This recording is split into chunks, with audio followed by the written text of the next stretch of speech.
All right, it's December 29th, 2019, and we're at Kansai Airport in Japan.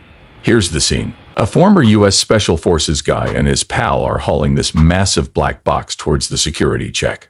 The eagle-eyed security team takes one look and decides the thing won't fit through the X-ray machine. Our ex-Green Beret doesn't bat an eye, cool as ice. He drops, "Hold on, folks. This is some high-end audio gear. Treat it like glass, or we might trigger an auto-tune apocalypse." Awkward silence follows, right? But after a moment of tension, security waves them through to their gate. Now, here's the kicker. These Japanese security folks are cracking jokes, thinking these guys might be smuggling supermodels inside that colossal box. Little do they know, the real punchline is on them. Guess what? If those security folks had cracked open that box, they wouldn't have stumbled upon some ordinary surprise. Nope, they'd be face to face with none other than the big shot of the auto world, Carlos Ghosn. Carlos Ghosn, the man who just a few months back was living the high life, part of the exclusive 1% elite, hobnobbing with world leaders and CEOs, with a direct line to presidents. But fast forward to this moment, and he's turned into a fugitive, playing hide and seek with the Japanese government, wanted by Interpol. Now, wrap your head around this. The former Nissan CEO, a mastermind in billion-dollar board meetings, is now spending his time hatching a getaway plan from Japan, tucked away in a box. The guy who used to roll in luxury cars is now getting pushed and rolled in a box on wheels. In the blink of an eye, the whole game has flipped. This isn't your average fiction plot. This is the heart-pounding reality of Carlos Ghosn's symphonic escape. Talk about a blockbuster twist. So, how did the legend of Carlos Ghosn go from a business wizard to a vanishing act extraordinaire? What twists and turns brought this tale to its unexpected conclusion? Why the disappearing act? Is Ghosn a mastermind or a victim? To unveil the mystery behind this legendary figure's surprising final, we need to dissect the events that led to his rise to power at Nissan and the events that brought him crashing down. So let's rewind the clock to 1954, in the heart of Brazil, where a baby named Carlos Ghosn entered the scene to a Lebanese immigrant family. Then the family moved to Lebanon, where he spent much of his early life. Fast forward to 1978, and he's a fresh grad with an engineering degree from France, ready to conquer the world. Ghosn kicks off his career at Michelin, the tire giant, rising in 3 years to plant manager in France, then to the head of industrial division in South America. And in another year, at just 30 years old, he became COO of Michelin South America.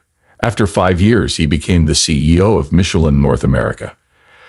Having served for nearly 2 decades at Michelin, in 1996 he hops over to Renault, a struggling French automaker hanging by a thread. And that was the turning point in Carlos Ghosn's career. And get this, within a year, he turns them from near bankruptcy to profitability, pulling off some serious financial magic. But how? Let me tell you, with his now well-known aggressive cost-cutting and serious restructuring moves, for which he acquired the nickname Le Cost Killer. Now, Ghosn's not one to rest on his laurels. Having already rescued 2 sinking ships, he thinks, why not try for a third? His dream: make Renault a global car giant, taking on big shots like Ford and Toyota. The idea was to form an alliance with another international company that is well known and has a good reputation around the world. So he sets his sights on Nissan, a Japanese company that, despite its fame, was basically on life support, drowning in debt and not turning a profit for nearly a decade. Fast forward to 1999, and Renault swoops in, grabbing a chunk of Nissan. Ghosn, still rocking the Le Cost Killer title, waltzes into Nissan as the COO. Nissan was in a complete mess. They had 46 car models in Japan, but only 3 were making any money.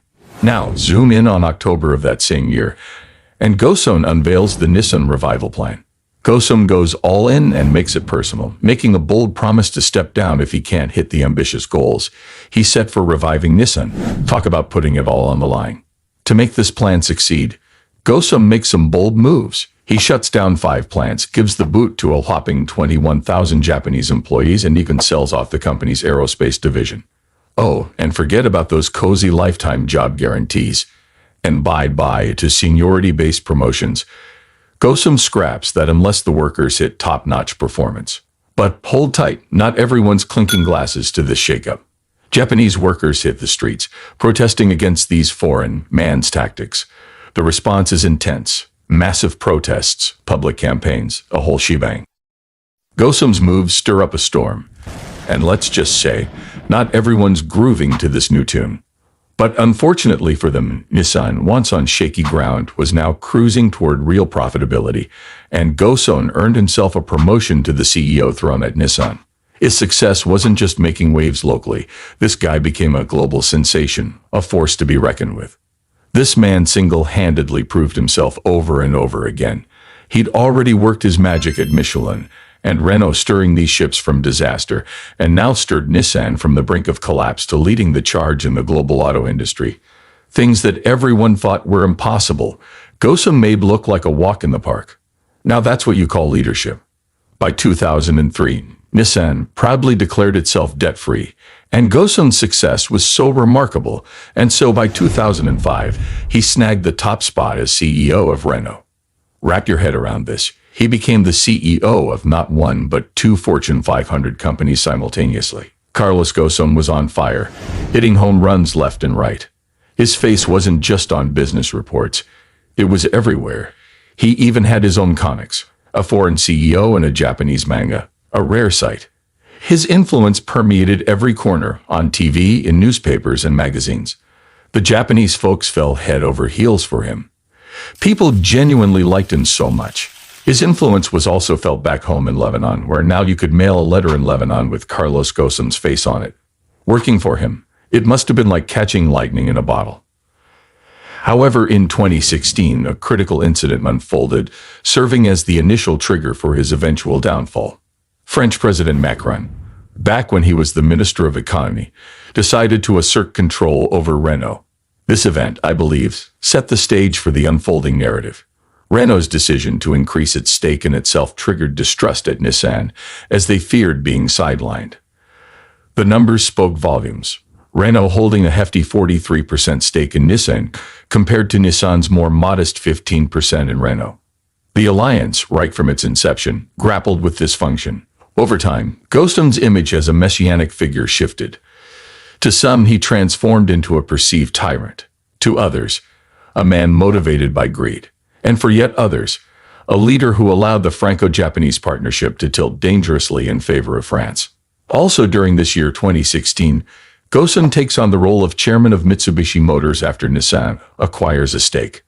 And therefore, Ghosn stepped down as CEO of Nissan on April 1, 2017 and continued to serve as the chairman of Nissan. However, it was noted that once Carlos Ghosn stepped down Nissan, performance started to decline, and for some reason Ghosn was blamed for that indirectly. Anyway, 3 years later, the repercussions of the decision that Renault made, which was buying more stake in Nissan, began to rear its ugly head. Adding fuel to the fire was the stickiest issue of all, Mr. Ghosn's pay, which came under intense scrutiny and now was taking center stage and became the main topic of discussions. Within 2 years of incorporating Mitsubishi into the alliance, Ghosn had skyrocketed to become one of the highest-paid executives in the industry. His staggering compensation amounted to nearly $17 million a year, $8.4 million from Renault, $6.5 million from Nissan, and $2 million from Mitsubishi. To put it in perspective, that's almost 11 times what the chairman of Toyota, the world's largest car maker, earns, though it falls below CEO in other countries. However, in Japan and France, high pay and flashy lifestyles were looked down upon and were a toxic topic. French shareholders also interjected and voiced concerns about Mr. Ghosn's pay.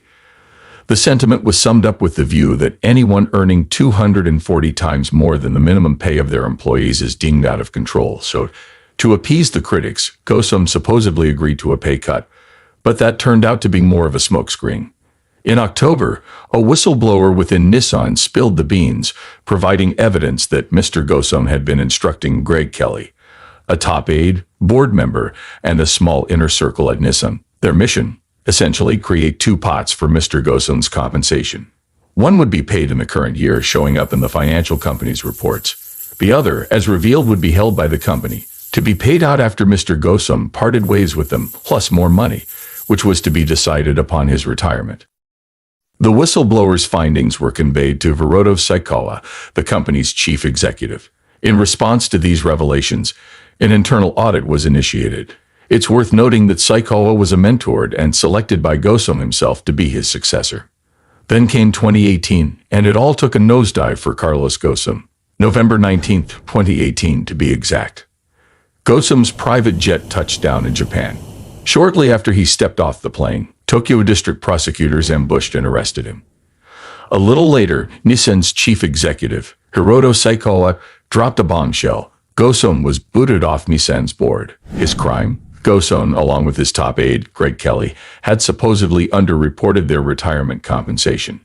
As the investigation unfolded, more allegations surfaced. Ghosn was taken to the detention center and was locked away for 108 days. For 3 months, he resided in a cramped 16 by 10-foot cell, no windows, featuring a tatami mat, a corner toilet, where light never turned off, just dimmed.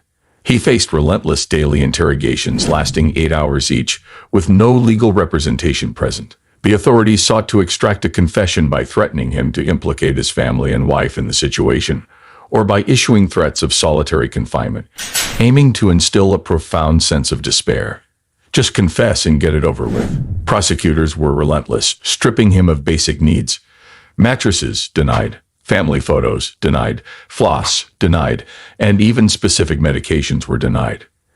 However, he remained unwavering, steadfastly refuting all allegations against him. Ghosn remained imprisoned without bail until March, a stretch of nearly 4 months from his initial arrest. At the end of these months, 3 more accusations were added. Now, while Carlos Ghosn was detained, a comprehensive smear campaign unfolded not only within Japan but also globally. Unsubstantiated information about the accusations against him was leaked, delving into discussions about his extravagant lifestyle. Character assassination became rampant. One specific incident under scrutiny was the 15-year alliance anniversary held in Versailles in 2016, where questions arose whether this was a company event or a birthday party. Many asked why executives from Renault and Nissan were not invited. Ghosn later clarified that the event was intended for partners, and a separate celebration for executives had already taken place. But the media painted it as a birthday party for him disguised as a company event. It was a birthday where no cake was served, no presents were exchanged, and not even a happy birthday was sung. Maybe that's Carlos Ghosn's personal party style preference. Another contentious issue was the revelation of a €50,000 birthday celebration for Ghosn's wife that took place in Versailles, allegedly deducted from Renault funds. Ghosn explained that it was an error from 2016, promptly rectified when brought to his attention that same year. The media also initiated a saga surrounding Ghosn's residences, although not part of the official accusations. Reports insinuated that Nissan funds were used by Ghosn to purchase these homes. Subsequently, it was revealed that these properties were, in fact, owned by Nissan, therefore dispelling the misleading narrative. Many of Ghosn's colleagues disapproved of the way Nissan was compensating Ghosn. Speculation suggests that Nissan, fearing Ghosn might depart for another Western automotive company that will pay him a higher salary, engaged in numerous transactions and offered additional benefits to ensure his satisfaction. This in turn likely contributed to the approval of various arrangements and privileges as a strategy to dissuade Ghosn from exploring opportunities elsewhere. These alternative methods of remuneration later became targets of criticism against him.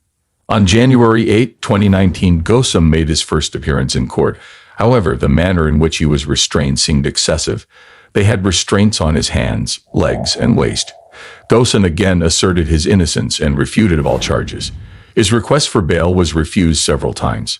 Later, he switched his defense lawyer to Hironaka, renowned in Japan as the Razor.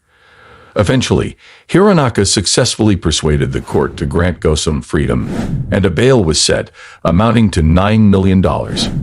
However, this release came with stringent conditions. Ghosn was prohibited from leaving Japan, contacting any Nissan executives or employees, banned from using a computer except at his lawyer's office, and faced restrictions on cell phone usage.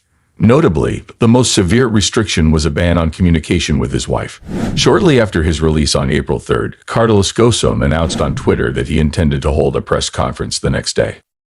However, surprise, surprise, just before the scheduled press conference, Ghosn was arrested once again. But what the prosecutors did not anticipate, though, was that Ghosn had prepared for such a situation. He had a pre-recorded video of himself. The video was presented to the press, allowing ghosn to convey his message despite his unexpected rearrest. April 25, 2019, ghosn is released on bail for the second time. Finally, out Carlos Ghosn found himself under house arrest, placed under continuous 24-hour surveillance. Each time he stepped outside, he wasn't shadowed by just one or two, but by three distinct sets of tails. Now with a conviction rate of 99.4% average in Japan, and his recurrent arrests and smear campaign and leaks that he has experienced, ghosn felt and was convinced that he had no chance in a fair trial, and would be found guilty regardless. Consequently, after Carlos was granted bail, he started considering a means to flee the country. While under house arrest in Japan awaiting trial, he had the freedom to move within the country. The first step in crafting his escape plan entailed obtaining a phone, which he acquired illegally, paying a substantial amount for it. The initial idea was to take the sea route. However, this option presented the drawback of consuming a considerable amount of time, and the risk of interception was high. The second consideration was a flight escape, but given ghosn's celebrity status and widespread recognition of his face, no amount of disguise seemed sufficient to evade detection, posing a challenge for him to board a plane without police scrutiny. Escape plan. Japanese people are well organized. When you are organized, you are predictable. When you are predictable, you are weak. And Carlos Ghosn used this to his favor. Once the plan was formulated and in full motion, Carlos's team began scouring for airports with lax security measures, exploring different possibilities. Despite the stringent security procedures at most airports, they eventually pinpointed one with a potential workaround. The plan entailed a band flying to Tokyo on their private jet, with instruments discreetly stowed away in boxes. The pretext was a concert in Tokyo, promptly followed by a second one in Istanbul. This clever maneuver guaranteed a swift entry and exit from Japan on the same day. Another hurdle remained. Carlos was highly recognizable in Japan, his foreign features drawing attention. Luckily, it was the end of the year, winter, and so he could blend in by wearing a large jacket, a winter hat, and a mask, a common practice in Japan. Carlos could easily conceal his face and features. Now the challenge lay with the individuals who constantly trailed him. After numerous attempts, Ghosn and his team observed that whenever tabloid journalists were present, these pursuers would mysteriously disappear for a couple of days. Seizing this opportunity, he contacted the journalists, alerting them to the presence of informants lurking around his house. As anticipated, they vanished. Ghosn then departed from his residence to a hotel he frequented. The surveillance team had grown accustomed to his regular visits to the hotel. However, this time, inside the hotel, he changed his outfit entirely, opting for jeans, a red beanie, and training shoes, a stark contrast to his usual attire. With his team, they left the hotel, undetected. Taking a cab to the train station, he boarded a train to Osaka. Upon arrival in Osaka, they proceeded to a hotel near Kansai Airport just after 8 p.m., where the smuggling box awaited them. After changing his clothes, Carlos entered the box. To facilitate breathing, they made tiny openings just in case. They covered him with a white cloth in case of inspection. The two men then requested hotel staff to handle the box with caution, citing its valuable contents. Expressing gratitude for their cooperation, Carlos and the box were transported. As mentioned earlier, the two men had entered Japan through the same airport and dealt with the same customs employees just earlier that day. They claimed to have a concert in Tokyo and were leaving the country after the performance. When questioned about the boxes, they asserted that they contained musical instruments already checked earlier that morning. The customs officials didn't inspect or attempt to open the boxes. Carlos noted that luck and certain circumstances, including the timing of the operation, played crucial roles. He felt the plane moving on the runway and breathed a sigh of relief, confirming he had left Japan. Once in the air, one of the men went to Carlos to assure him things went well, and they both stayed in the closed rear compartment. The plane eventually landed in Istanbul. A man arrived and escorted Carlos to another plane that was awaiting him on the runway, bypassing the need to enter the airport. The plane promptly set course for Beirut, making the short flight in approximately 1 hour. Upon Carlos's arrival in Beirut, he entered using his French passport, which he had. The news of his sighting spread like wildfire. It became evident that Japanese authorities had been negligent in monitoring him closely. Subsequently, an Interpol arrest warrant was issued for Carlos Ghosn. However, Lebanon, being a country that does not extradite its citizens to other nations, signaled its support for Carlos, indicating a stance of protection. Right after his arrival in Beirut, Carlos held a major press conference, laying out the entire sequence of events that transpired and defending himself by revealing intricate details and pertinent information to the world. Lebanon proposed to have the authorities there handle the case files, suggesting that Carlos be tried in the Lebanese court. However, the Japanese authorities rejected this proposition and persistently demanded Carlos's extradition. As of today, Carlos is residing in Lebanon, with the case against him still pending in Japan. The looming risk of arrest persists should he depart Lebanon due to the arrest warrant issued by Japan to Interpol. However, the American ex-army soldier who helped ghosn with his escape was extradited by America, with his son, to Japan where they were tried, convicted, and jailed, while Greg Kelly is still awaiting trial all these years later. However, his boss, a Japanese employee, who also co-signed on the same papers with Greg Kelly, was simply let go from Nissan with no allegations or accusations thrown his way. That alone tells you a lot. Maybe ghosn was right to escape.